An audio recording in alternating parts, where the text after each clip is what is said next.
एक बार एक बूढ़ी औरत को उसकी जिंदगी भर की अच्छाइयों के बदले फरिश्तों ने उसकी एक ख्वाहिश पूरी करने की मंजूरी दी। उस बूढ़ी औरत ने फरिश्तों से कहा कि मैं मरने से पहले एक बार स्वर्ग और नर्क दोनों की यात्रा करना चाहती हूँ।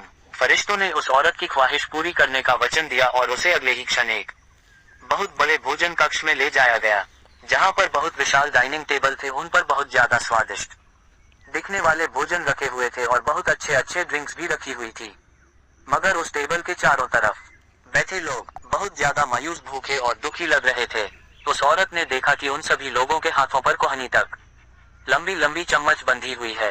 वह लोग जब भी उस चम्मच से खाना उठाकर अपने मुंह तक ले जाने का प्रयास करते तो उनकी कोहनी मुड़ नहीं पाती और खाना उनके मुंह तक कभी पहुंच नहीं पाता। बूढ़ी औरत ने फरिश्तों से पूछा, क्या यह नर्क है? फरिश्तों ने कहा हाँ। औरत ने तुरंत कहा, मुझे यहाँ से दूर ले चलो, और अगले ही क्षण उस बूढ़ी औरत को एक भोजन कक्ष में लाया गया। उसी भोजन कक्ष में जहाँ पर बड़े बड़े डाइनिंग टेबल थे, बहुत स्वादिष्ट दिखने वाला भोजन और अच्छे अच्छे ड्रिंक्स टेबल पर सजाई गई थी। मगर इस बार डाइनिंग टेबल के चारों तरफ बैठे लोग खुश थे, हंस रहे थे और उनके चेहरों पर संतुष्टि थी। बूढ़ी औरत ने फरिश्तों से कहा, यह तो वही भोजन कक्ष है, वही भोजन है, वही ड्रिंक्स है, मगर फर्क इतना है कि यहाँ के लोग खुश दिख रहे हैं। ऐसा क्यों है? ऐसा क्यों है? क्या इन लोगों के कोहनी से चम्मच नहीं बंधी है? फरिश्तों ने उस औरत से कहा, ध्यान से देखो, इन लोगों के हाथों से भी कोहनियों तक चम्मच बंधी हुई है। फर्क सिर्फ इतना है कि इन लोगों ने एक दूसरे को खाना खिलाना सीख लिया है।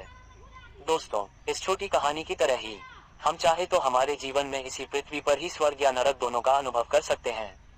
अगर हमें स्वर्ग का अनुभव करना है तो हमें पहले दूसरों के बारे में सोचना होगा, दूसरों को खिलाना होगा, दूसरों की मदद करनी होगी।